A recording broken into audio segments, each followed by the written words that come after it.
निश्चित रूपे नवीन बाबू जदि कथा देखी था सी एभली चिठी लिखि एक चा कप झड़ सृष्टि कर मोदी ग्यारंटी ये देशवासी जानते राज्यवासी जानते तेणु नवीन बाबूंकर एभली राजनीतिक अस्तित्व बंचे निजक प्रतिपादित करिवार जो चेष्टा ये विफल हो देखो प्रभात पुरुष विजु बाबूंकर श्रद्धांजलि सभारे मु गभीर श्रद्धांजलि ज्ञापन कली एवं ओडिशा नागरिक मंच द्वारा आहूत होता श्रद्धांजलि सभारे अनेक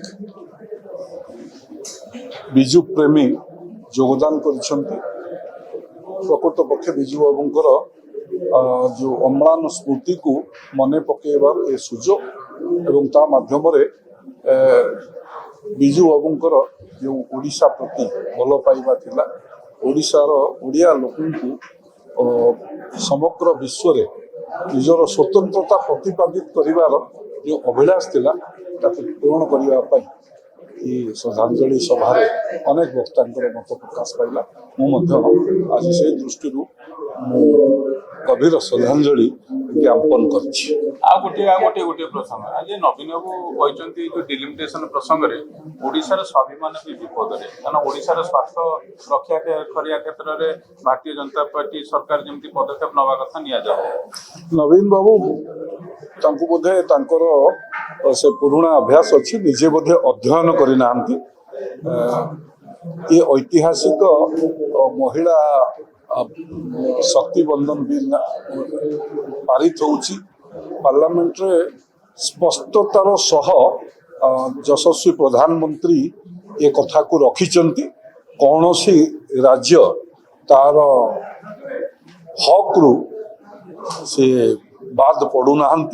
से ग्यारंटी मध्य देइचंती पार्लियामेंट डिबेट रे निश्चित रूपे नवीन बाबू जदि कथा देखी था सी एभली चिठी लिखि एक चा कप झड़ सृष्टि कर दीर्घ दिन ओडिशार स्वार्थ रक्षा करने ओडिशावासी दायित्व देते कौटि ना कौटि ये क्षुद्र मानसिकतार छोट मनरे एभली राजनीतिक उत्थान करुछंती मोदी ग्यारंटी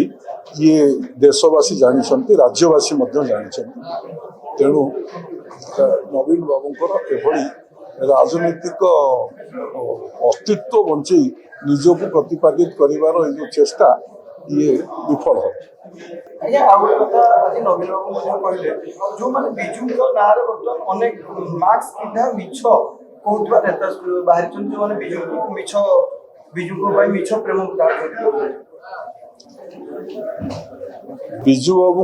विजु बाबू ओडिशार समस्तंकर थिले